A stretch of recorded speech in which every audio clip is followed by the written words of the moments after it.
And good morning, everyone. Welcome to this day. Going to be another slightly warm day today and a little bit of breezes, but there's more wind on the way, and I'll tell you about that in just a moment.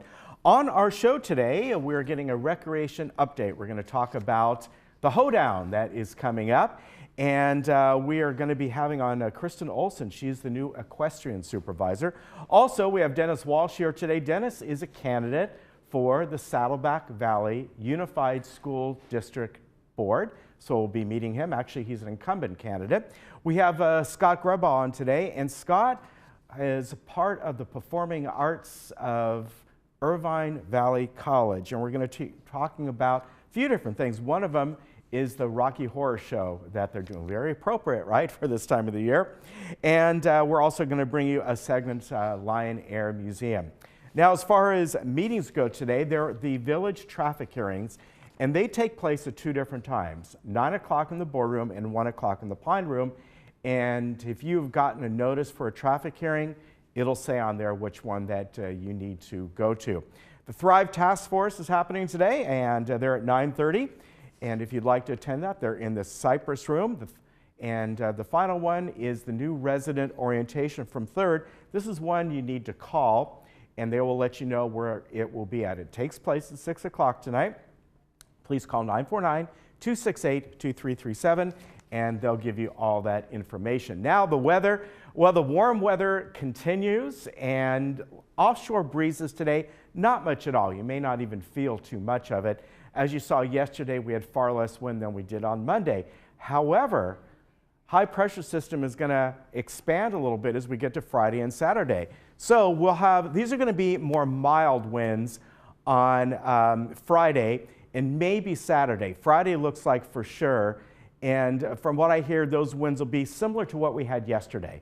So not too bad, but they will be back. They could be stronger in certain areas, but right now it's going to be the hottest day of the week, and those winds will return, but shouldn't be too bad. They may spill over into Saturday morning. By the time we get to Saturday afternoon, it'll be a warm day on Saturday, but they'll be pretty much gone.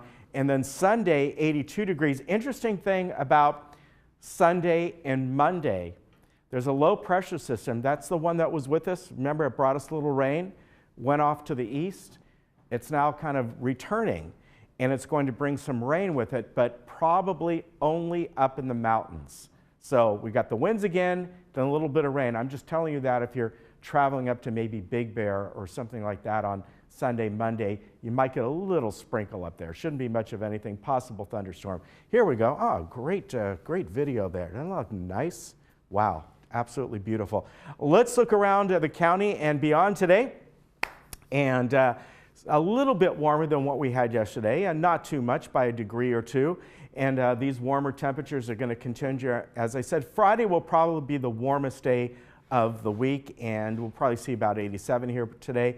But you know, one nice thing about this time of the year, when we hit these high temperatures and when we don't have a lot of wind involved, the evenings come a lot sooner, right? So the high temperatures hit and then they go right back down again. So that's kind of nice.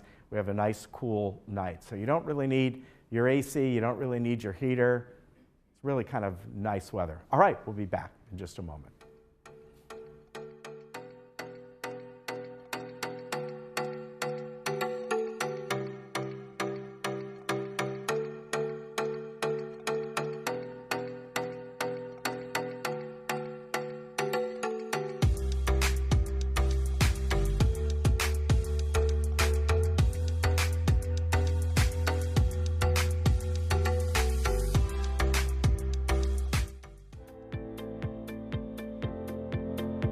I choose to let someone else do the cooking.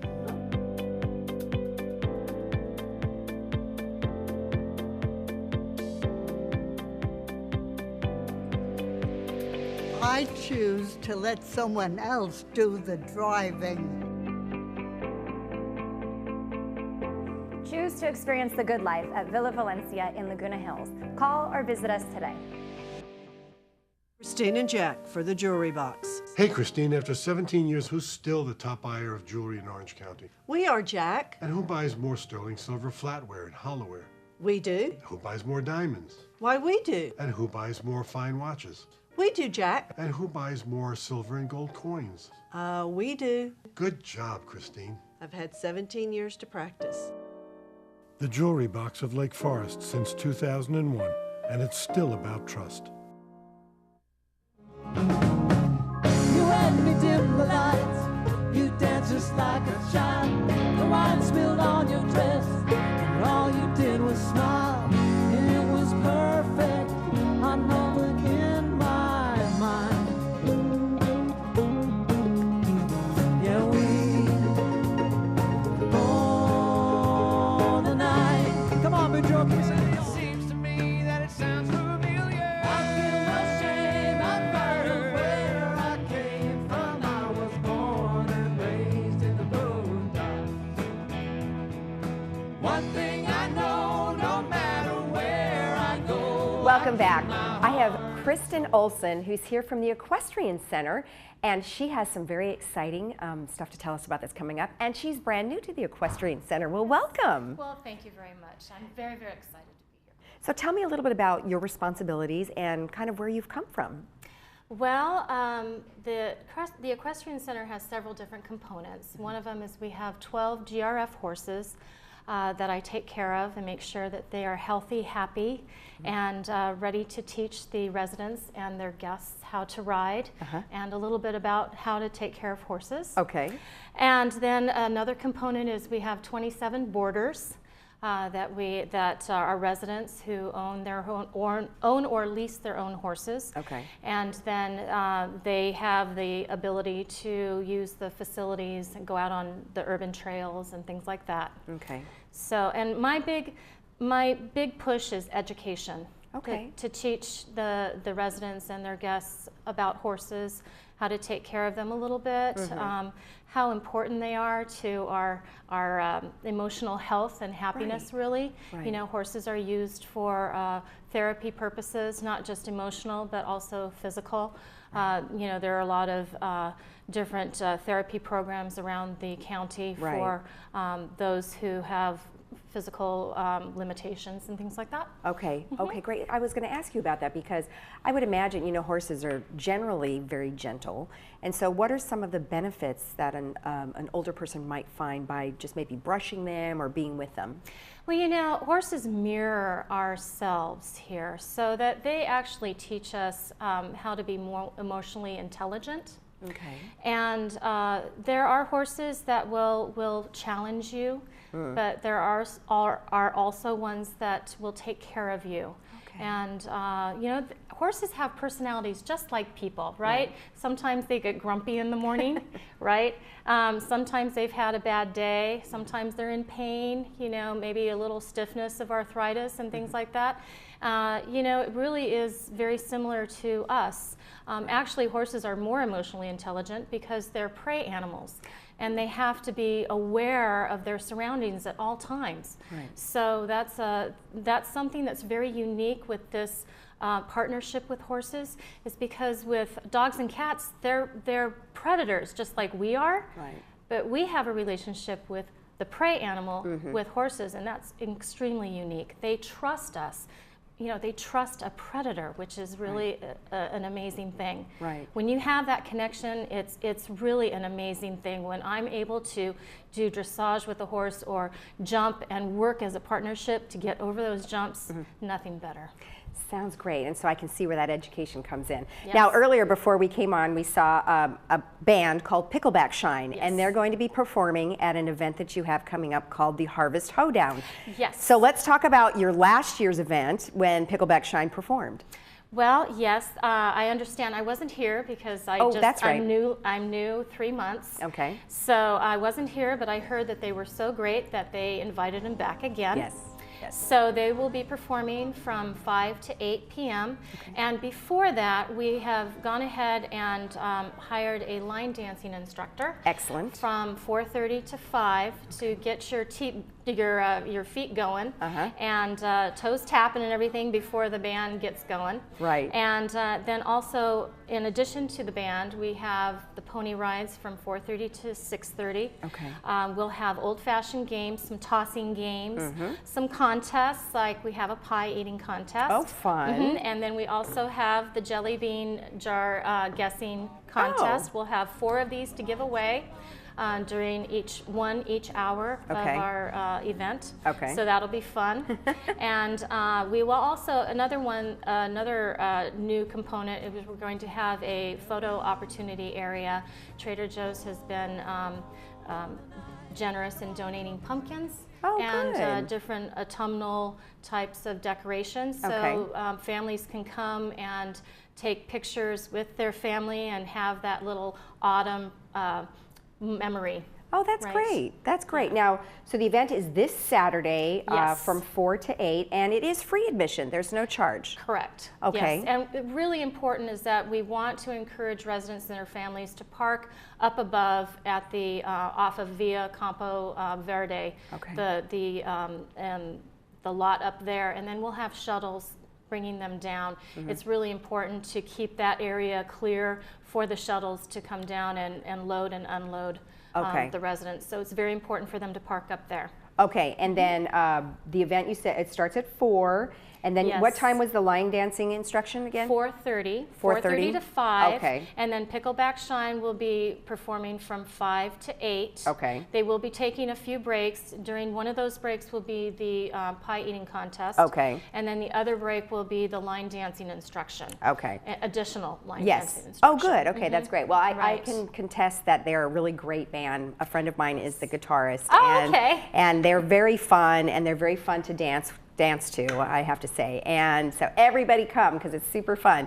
Yes. And also they have a song that they wrote for the Route 91 for the Las Vegas thing. They? Okay. So yeah, so they'll probably play that too. But they're very fun, and it sounds like a really great event. And you said there's pony rides too, right? There will be pony rides, and also there will be a mechanical bull. Oh, that's right. And there will be a bounce house and a toddler area as well. And it'll just be a great time for the family to come out and enjoy the beautiful weather and, you know, get into that spirit. Okay, and tell me the kind of food. I think you said, were there going to be food trucks? Yes, there will be a couple food trucks. One will be Beach Bus Bistro. Okay. And the other one will be Sweet Lou's Barbecue. Both of them have been in the village for different events. So I think people are very familiar with their food, great variety, so that should be good. And then our Saddle Club, which promotes our programs, they help us to purchase some equipment for the horses and things like that. They'll be doing their sweet booth, which will be pies, coffee, some bagged goodies, that kind of thing. So sounds great. Yeah. Well, welcome to Laguna Woods. Thank you. And I wish you lots of luck with the event. It sounds fantastic. Yes, it'll be a great time, and people will get to know our equestrian center. We really would love to have visitors come down, visit us from 7 to 4, Wednesdays through Sundays. We have lessons and trail rides for the residents and their guests. Reservations are required. Okay, perfect. Well, thank you again. Thank you, Lisa. All right. And if you want to know more about Kristen Olson at the Equestrian Center, just go on down during the hours that she just mentioned. We'll be right back after this. When it grows wild, so hold me tight in the middle of the night, help me chase away the morning. I just want to lay down here with you, yeah. All I can sing only once, ain't gonna pay attention to the warning.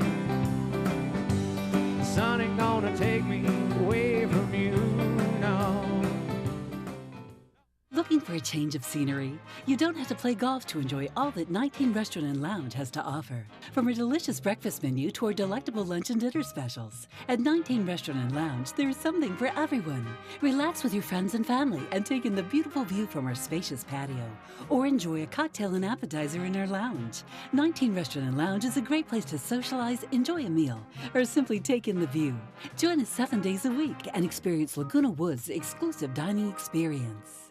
Dr. Farman Cosmetic and Implant Dentistry is located right outside Gate 6. and has been keeping the village smiling for many years. I trust Dr. Farman with all my dental procedures and all my dental work. Thank goodness I found Dr. Farman. We have been serving the community of Laguna Woods for almost 20 years now. Come and visit us at Brilliant Smile for all your dental needs. We are close to Gate 6, near Snooty Fox Restaurant, behind Coco's.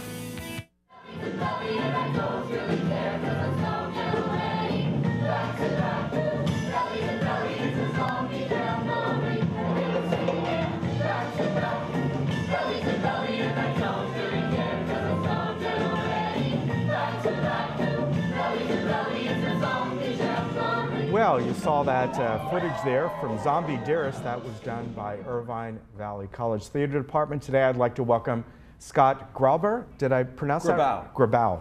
Great to have you here today.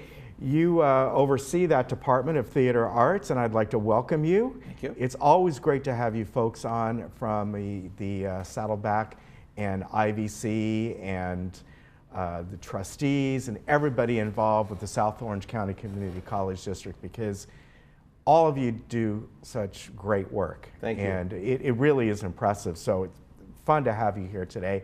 Tell us about the department in general. Well, the department's been around for, since the early 80s. Mm-hmm. And we have programs in theater arts and acting, technical theater.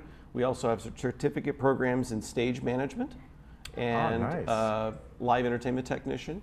And we do 4 shows a year. We do usually a musical each semester, Mm-hmm. and a straight play.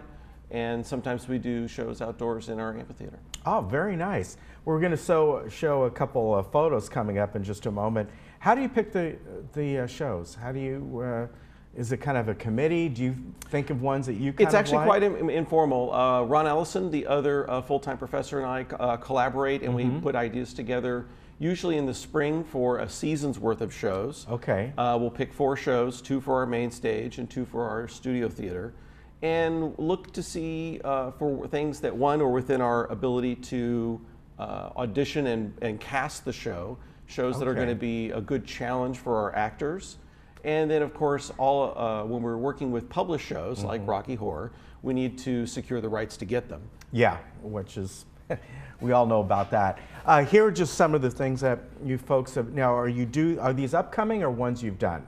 Because I know you sent me These are these and I wasn't all sure. upcoming things. Okay. Shakespeare Abridged is actually our show that's opening in December. Okay. And then also in December, Rooted Semblance is the student show for our dance department. Okay, yeah, it looks like modern dance. Yes, yeah, they'll actually have all sorts of typically dance styles on stage. Okay, and it looks like the Midnight Blue concert was one you did in, is that one coming up too?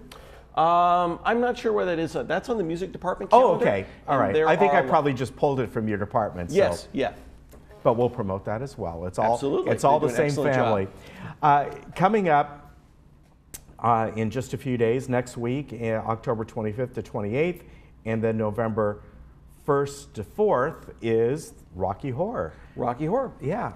Now, people probably will recognize Rocky Horror, which was taken from a very famous 1970s cult classic film about a sweet transvestite from outer space. Yeah. And that show will be opening beginning next week. Okay. And it is a kind of a different kind of show in terms of the audience experience.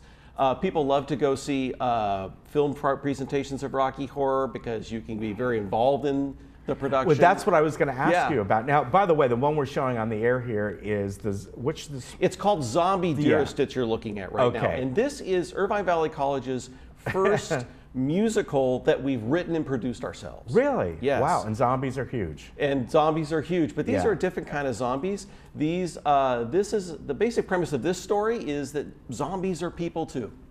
And it's a family-friendly, positive message show that taps into the current craze over zombies. There is a big craze, yes, especially on like on the Disney Channel and all. Yeah, yeah, they came out with a new zombie movie. But getting back to the Rocky Horror one, I wanted to find out about that is because a lot of people here are certainly at the age that they grew up or they were around when the movie came out. So with the play that you're doing, one, is it a musical? Absolutely. Okay, and two, do you expect the audience to get up and kind of participate? Absolutely. In fact, one of the things that people love about going to see Rocky Horror is there's all the props that you have on stage. And one of the things we'll be doing is when people come to the theater, we'll be having little bags of props and things that you're going to need to participate in the show. And we've got an extra bunch of performers on stage. They'll actually be amongst the audience and interacting with people and help guide the whole. It's like you're forming a team to support the actors on stage and doing all sorts of fun and offbeat stuff. Yeah, that's got to be great fun for the actors. It absolutely is. Because they don't, you know, quite often when somebody's on stage you don't cross over that fourth wall, as it's called, where I imagine in this one they do. Absolutely, yeah. There'll be actors in the aisles and lots of fun. And you'll get a chance to get really up close with people. Have you done this one before? There is some history of doing Rocky Horror at the college before I was hired. In fact, before we had our Performing Arts Center, there was Rocky Horror that we had done. Saddleback has done it multiple times. About your background, how did you come to Irvine Valley College? I'm a transplant from San Diego. That's where I cut my teeth as a theater artist. I worked there as a professional lighting and sound designer for several years. And then I was also working in high schools and community colleges teaching theater arts programs. My specialty is design and technical theater. I got my education in stage lighting. So I teach courses in stage lighting, scene craft, and stage management and the off-stage part of the putting on shows. So is that part of the program there, or do people that go there, the kids that go there, the young adults I should say, do they pick a track to go on, meaning they want to be behind the scenes or on stage, or can they kind of dabble in both? They certainly can dabble in both and move fluidly back and forth. But if you want to specialize, we certainly have a program in live entertainment technician. People complete that short program and do an internship and get placed in the profession right away. We have interns right now working at various companies in Orange County. A lot of the students get into degree track programs and transfer to universities and get bachelor's degrees in theater. So there's all different ways to go. Yeah, I like to say we were a full service department. Yeah. Regardless of what your specialty is in theater arts, we've got classes with the possible exception of being playwriting. Okay. Now you were telling me too that you have emeritus programs there involved in theater. And emeritus is huge in this community. Right. And many classes are taught here, but quite often, many of the folks that live here will go outside the community here and do various emeritus classes, whether it's with Saddleback or IVC. Yeah, that's true. Each semester we have multiple emeritus classes. In fact, if you come see Rocky Horror, you'll see emeritus students on stage. Oh, nice. One of the persons that is in the role of Dr. Scott is an emeritus student, and you can participate in auditions. You don't have to become a student just to audition, but there are many students taking emeritus classes, and even if you don't want to be on stage, we have emeritus classes during the day. One of our emeritus classes is a musical theater emeritus class where students in a classroom can work on their performance chops and cultivate their singing voice and sing show tunes. So we have that as well. That's great. I think that's a great benefit for this community and really just the community around the area that can participate in these type of classes and expand. Right. Maybe it's something they've always wanted to do, but years earlier they just couldn't do it, and it's nice that it's available to them. About the theater arts department there, stage and what else you do on stage, off stage, what are some of the other things that you folks oversee? Well, we put stage 4 productions, and those productions are have a lot of student involvement. So students in our department are not only learning how to act and how to sing and how to dance, but they're students that are learning how to do scenic construction, how to do scene painting techniques. For example, how do you make a wall or a floor look like it's made out of marble when you're not going to buy the marble? You're just going to do that with paint. We actually have another class that's, one of our emeritus classes actually, is in faux finishing. Okay, So sure. we are doing a class next semester where students can learn paint techniques to emulate various types of surfaces. And that can apply not just to stagecraft, but home decor, That's for right, example. If yeah. you've got a piece of furniture you may have gotten at a thrift store and you want to give it that shabby chic look, or you want to do a particular paint texture on the wall of your home, we actually teach those techniques. Yeah, so there's a lot of stuff that you can learn there and apply to different things, which is nice. And as you said, for those students who want to, or on that kind of track, they can then move on to a 4-year college. That's true. Do their first years at the community level, and then their last 2 years or whatever they want to do in the other. So you have a direct transfer program with colleges in the area? Yeah, a lot of our students transfer to UCI or Cal State Fullerton, and we have a very good track record at the college as a whole, as well as in the department, at keeping students on track and getting to those universities in a timely manner. Yeah, there's a lot of robust universities in this area that really have fantastic drama departments, and the fact that if somebody wants to start out for a variety of reasons at a community college level, both you folks and Saddleback also have stellar programs, and it's a great way for people to start because it's less costly, and Absolutely. yet the level of instruction is top notch, and I hear that all the time. Yeah, and not only is it the instruction, but also the support and guidance, Yeah. because you are more likely to be in smaller classes. Yeah, right. The instructors are easier to get access to. Yeah. So not only is it having the quality classroom instruction, but having that out of the classroom, more informal types of interactions are something that helps students succeed. Yeah, I hear that constantly about the community colleges. Now, if you are interested in the production coming up, Rocky Horror Show, or any type of production that they're going to be doing upcoming, the website is really easy, ivcarts.org, and from there you can find out about getting tickets and seeing these productions. It's just wonderful that they put these on. And this one, I know a lot of you probably grew up watching the Rocky Horror Picture Show and would love to see something like this and have fun and participate in it. And that's what makes this production so special. Yeah, it's going to be a lot of fun. It will. Scott, thank you very much. Thank you so Hope much. to see you Thanks for again. having You're us always on. welcome to come on. All right. All right, you Take take care. care. We'll be right back.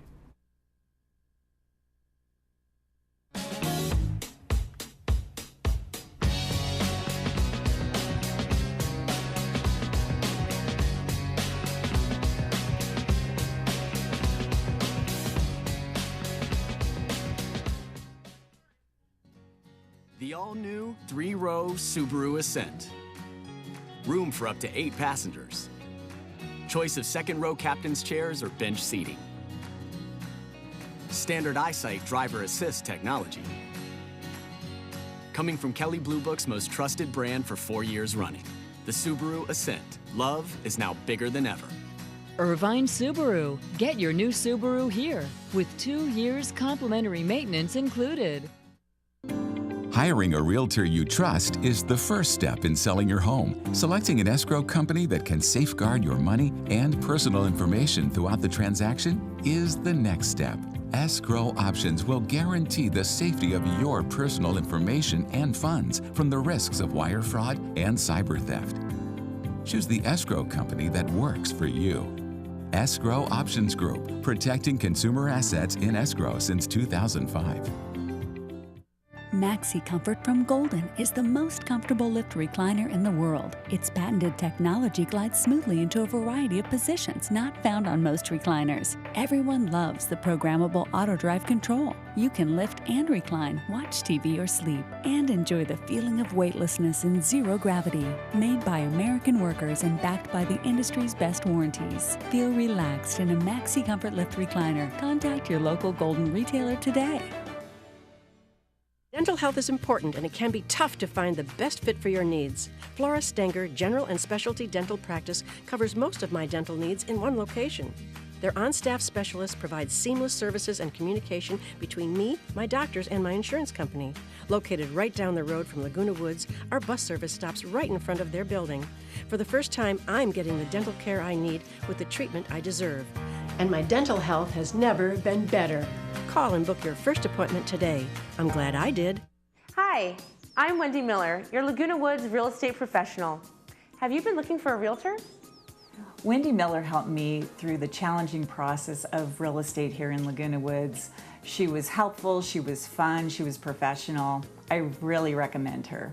Whether you're thinking of buying, selling, downsizing, or even relocating within Laguna Woods, I am your real estate professional and can help guide you through the entire process. Give me a call and I'll help you make the right move.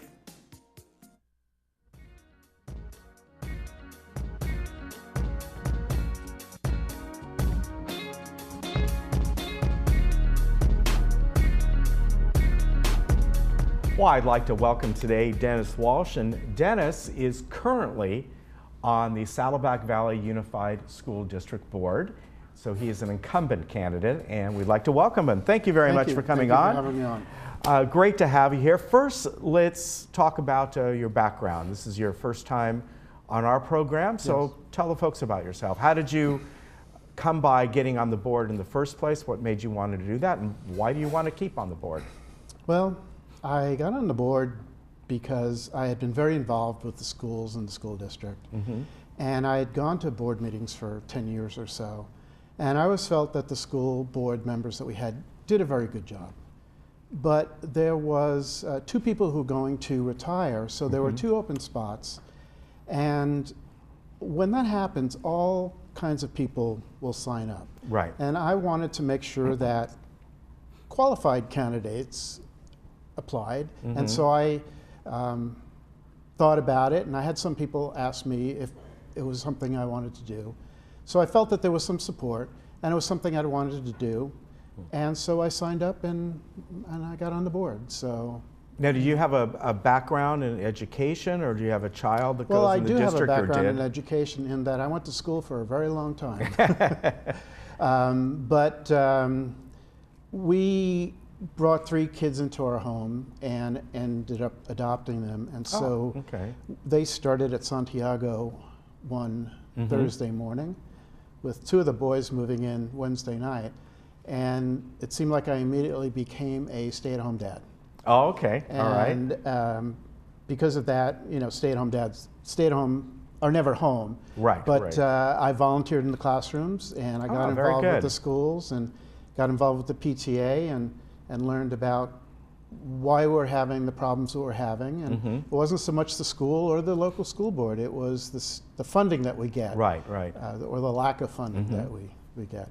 So I got involved because I thought it was important, and I thought it was important that other people knew what was going on. So I got involved in the advocacy group and tried to spread that information out there, because most people don't pay attention. They don't know how we're funded or what's going on in the schools, and especially if you have elementary school kids, because you're just busy trying to get your kids through school. Yeah, that's true.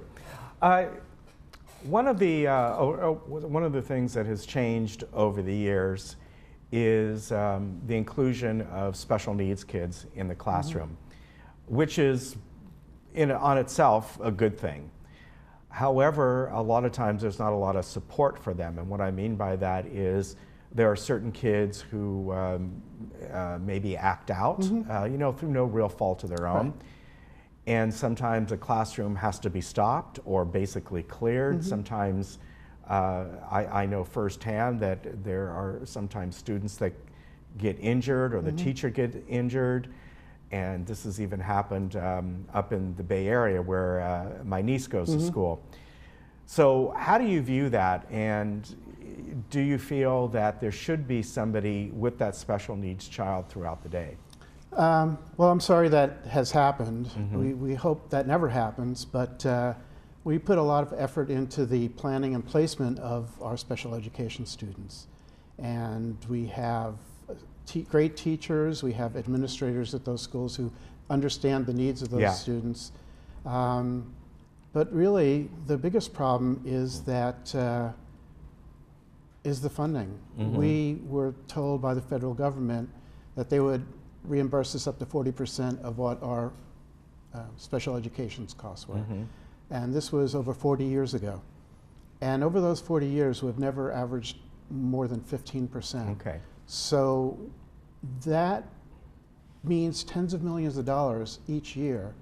And so that loss of funding over those 40 years has made a critical impact and a bad impact on our ability to give the services that we want.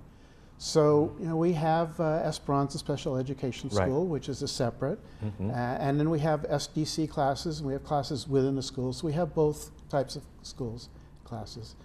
But the SDC classes, we try to have someone, usually they'll be an 8 or 2 in there, but we just don't have the money, the funding to do all the things we want to do, and it's a shame.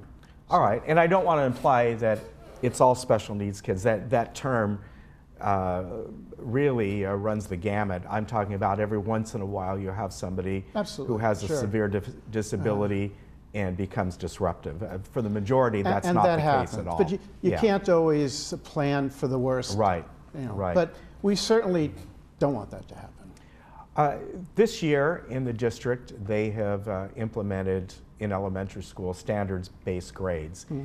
And this is something that if some people are not aware of, it's a change from letter grades. It's more of a numeric system, but it's not as though that if a child gets a 3, it transfers to a B. Right.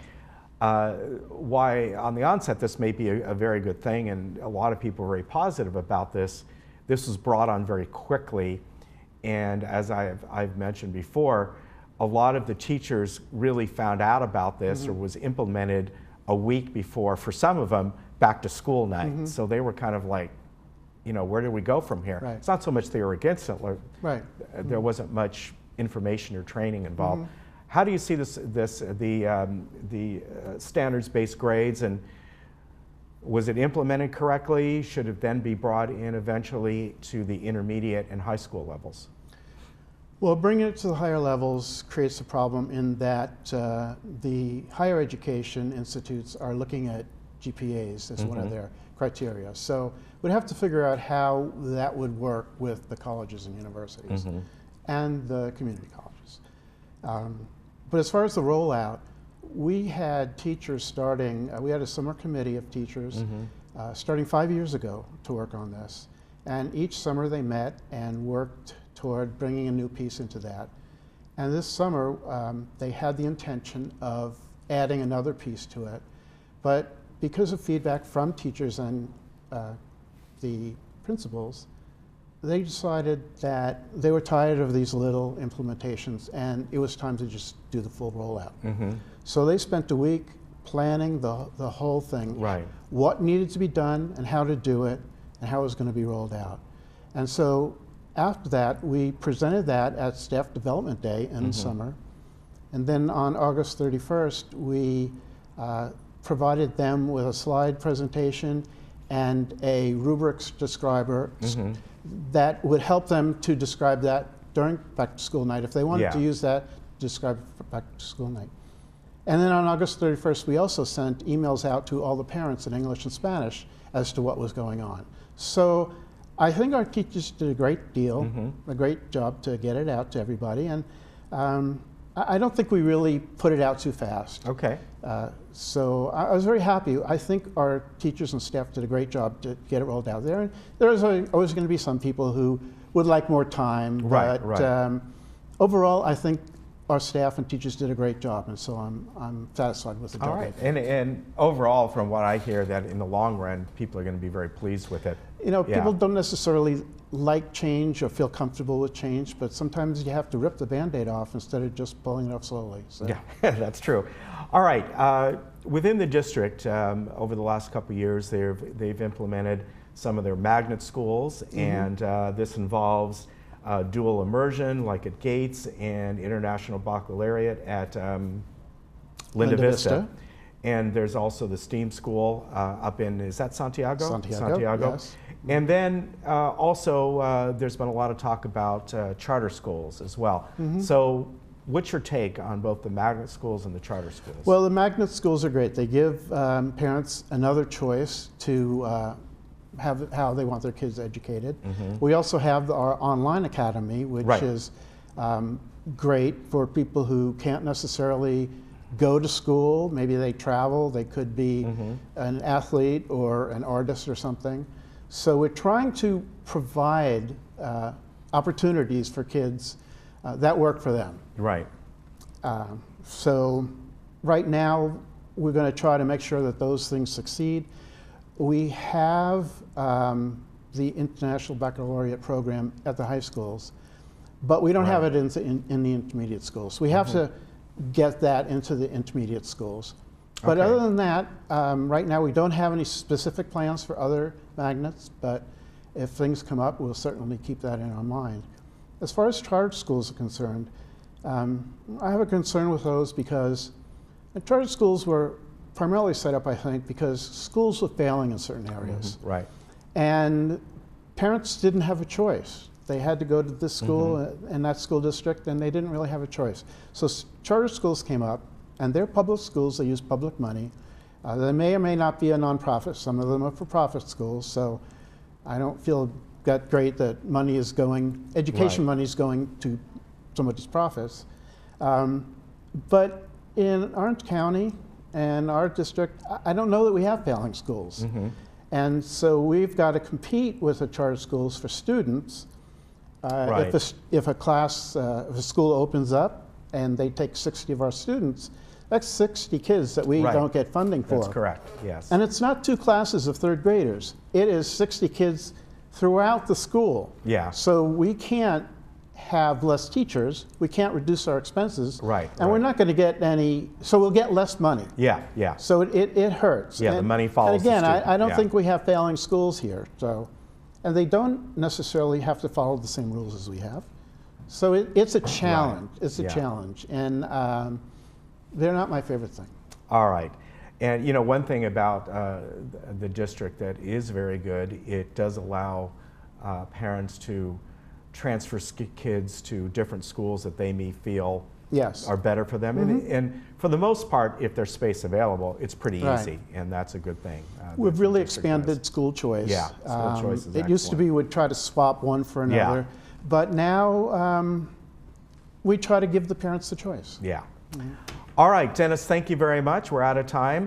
I want to remind people that, of course, a lot of you folks have your mail-in ballots, and the election is on November 6th. So it's great to have the different folks on from the district and also just in general to have the candidates on to get to know you. Thank you very much, Thank sir. you very much for having me on. You take care. Okay. We'll be right back.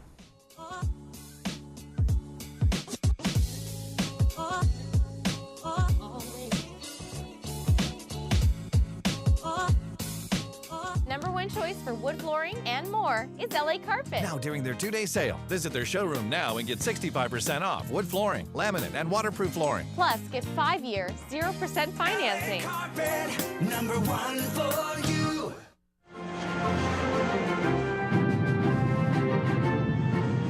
We welcome you today to the greatest generation in aviation celebration, to a time of glory, a time of victory, most importantly, a generation of heroes.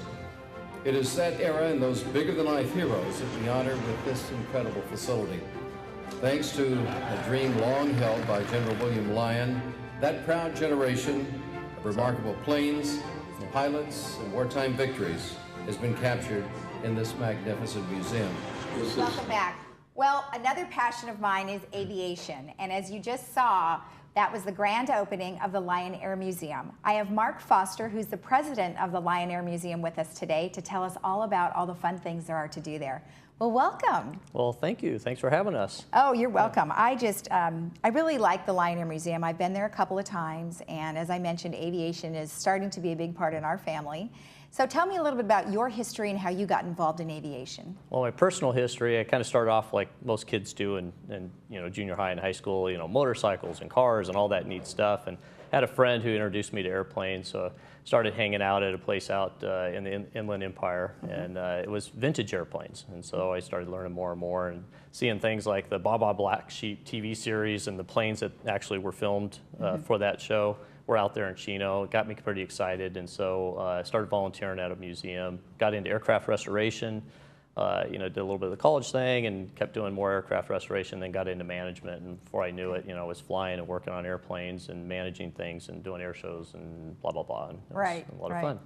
Right, so you had a lot of Yeah. history there, Yeah. and so your love of aviation brought you to the Lion Air Museum. It did. You know, it started off with the physical flying part that I was attracted to, but then when I started meeting all the people, particularly the veterans who had flown in, you know, in the military service and so Right. forth, that's where my passion started to shift and started taking on more of the historical side of it. Okay, and so tell me a little bit about the museum itself.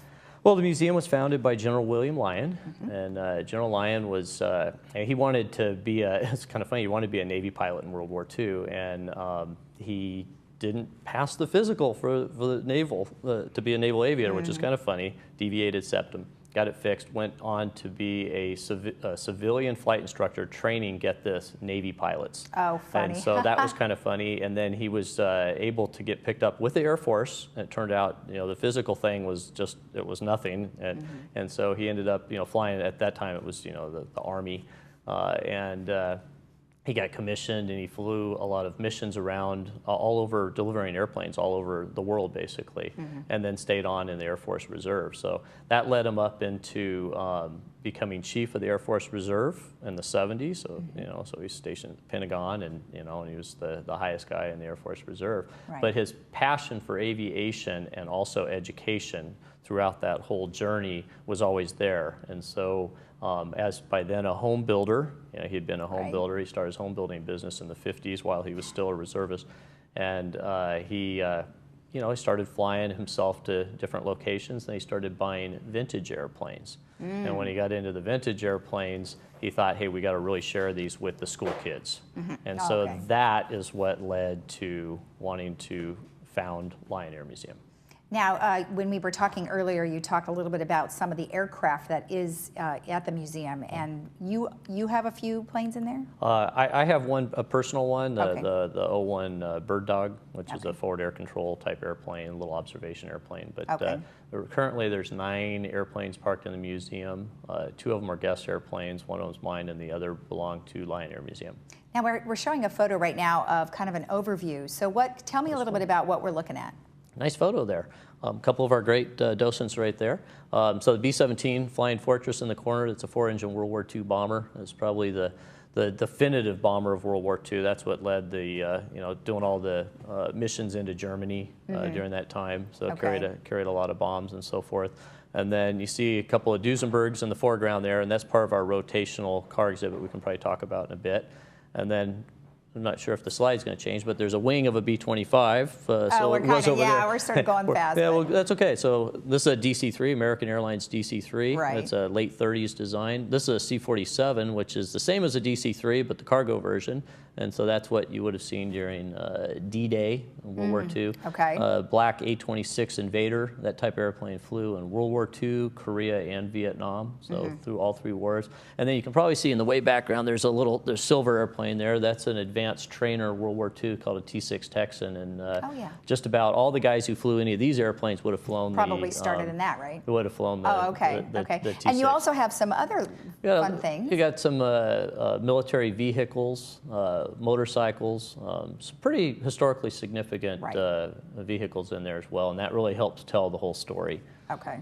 Okay, perfect. And then I know you said that education is super important. So start with, I'm kind of jumping ahead a little bit on the docents, because when you go there, like there's some of the motorcycles. So when you go to the Lion Air Museum, there are docents who walk around and can give you kind of a guided tour and some history on each of the items there, right? Yeah, without the docents, you know, the airplanes and the vehicles, you know, they somewhat speak for themselves, but that's as far as it goes. We really need these guys to make it all, you know, guys and girls, to make it all work out. And highly knowledgeable in aviation history, and particularly the history of the greatest generation, which is, you know, the guys of World War II and then moving forward in the other wars.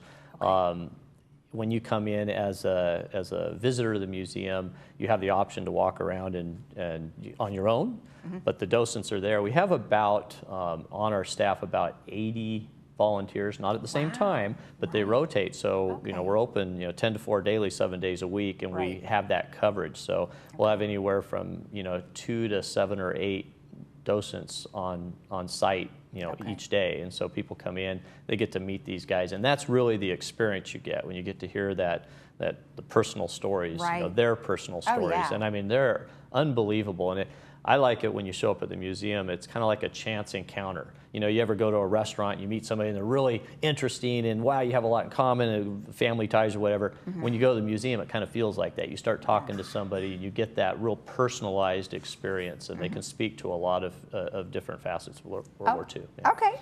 Now, tell me a little bit about some of the events that are over the summer as well as fall and year-round. Yeah, well, summertime we do the car exhibit. We usually feature, you know, a theme. It's a car theme, and we're doing this one, vintage motor racing. And the reason for that is because a lot of the guys, the greatest generation guys, came back from World War II, and they had all this energy and, you know, maybe this daring, and they wanted to get into something interesting, so they took on the automotive, you know, like racing. And it really developed with a lot of the guys using the technologies from the aircraft, using, you know, of course some of the pilots and the mechanics who worked on the planes ended up doing teams and so forth. So we just wanted to tell that story as well, and it gives just a little something different when you go to the museum, see something a little different.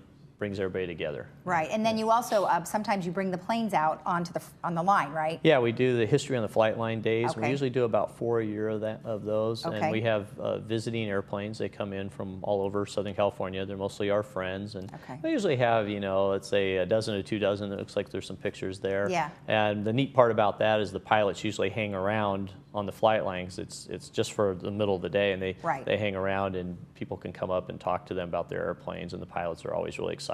You know, pilots and air crews are excited to share their stories. Well, you don't get to do that often, really, anywhere. So I think this is a really great opportunity. So if people want more information, they can certainly go to your website. Is that lionairmuseum.org? You have it. Okay, and that's perfect. L-Y-O-N. Right, right, lionairmuseum.org. Yeah. Well, thank you. This is very great. Thank you so much well, for thank all you. the information. It's a lot of fun. We could talk about it all day. I know we could. I know we could. And they're telling me, okay, time to wrap it up. So I do appreciate it. And maybe we can have you back again, or we can come on site. Yeah, that would be great. Come out and go flying with us. I would love to. All right, thank you. Thank you. So don't forget, if you want to see some vintage aircraft or learn all about the history of aviation, you can go to the Lion Air Museum. And if you want more information, that's the Lion Air Museum with a Y.org. We'll be right back after this.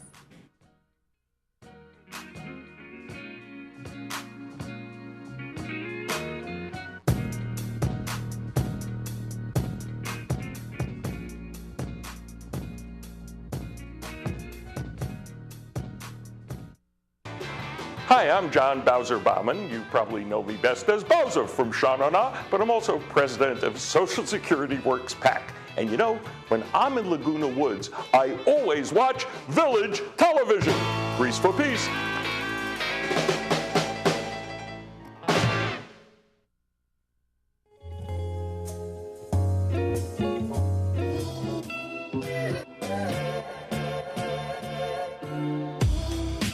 Welcome back. We have a movie for you on Friday called Ocean's 8, and it is very fun. That will be at 2 o'clock and 7 p.m. And it's PG-13, and it's kind of a take on Ocean's 11. This is about Danny Ocean's estranged sister, Debbie, who attempts to pull off the heist of the century at the New York City's star-studded annual Met Gala. Her first stop is to assemble the perfect all-female crew, and that is quite a crew. We have Sandra Bullock, Kate Blanchett, Anne Hathaway, and many others who pull off stealing a gorgeous necklace worth lots and lots of money. So it's very fun, and again, that'll be on Friday, October 19th at 2 and 7 p.m. Yeah, that's just, all those Oceans movies are fun. I love them all yeah, fun. I do too, so I'm looking forward to this. I haven't seen this one, but you got a great cast in this. Excellent cast. Now, our movie on Monday, I think I have time to tell you about, is one that I did see, and I thoroughly enjoyed. Solo, A Star Wars Story. Basically, this looks at Han Solo. Years before, about 10 years before he became part of the main Star Wars journey and met Luke Skywalker and Leia. And this also gives a backstory about how he got the Millennium Falcon. A great movie. This was, one of those movies that I was a little apprehensive about. It was done very well. And Woody Harrelson is in this, and as you just saw there, Chewbacca. It shows how they met each other, and it was directed by Ron Howard. So it seems like anything Ron Howard directs is usually pretty darn good. It's usually good. And I would assume there's going to be another one of these. Well, you So- know, Rogue One was fun too. Yeah, that was Rogue kind of One. an offshoot too, Yeah, so we like yeah. those. So good movie. That'll be on Monday. Now I'll tell you about the weather, and it is warm for the next few days. Maybe Beautiful a little offshore breeze today. Maybe would a little actually be offshore okay. breeze. Yeah, and then that's going to taper off. But guess what? There's another round of some offshore winds coming up on Friday. I don't think it's going to be too bad. It's predicted it's going to be closer to what we had yesterday. So not too bad, but it will be there Friday, maybe into Saturday. And overall, those are going to be the warmest days of the week. And it'll taper off a little bit on Sunday. And as I said, on Sunday and Monday, not in this area, but there could be a little rain coming to the mountains, meaning Big Bear and those areas, and a possible little thunderstorm in there. So whatever Hey, you want, we like some got it. weather. Weather's fun. Here we are. Yep. Everything in the low to mid 80s today. Nice at the beaches, about 79 is their average. Palm Springs 84, and Big Bear 52. So nice weather, and I'm glad the winds have tapered off at least for now. Yeah, no more umbrellas in people's pools. Yeah. Yes. Yeah. Okay, on tomorrow's show we have social services, the Globe headlines, Hoag Hospital, and then we have the Lutheran Church of the Cross. So have a great day today, and we'll see you tomorrow.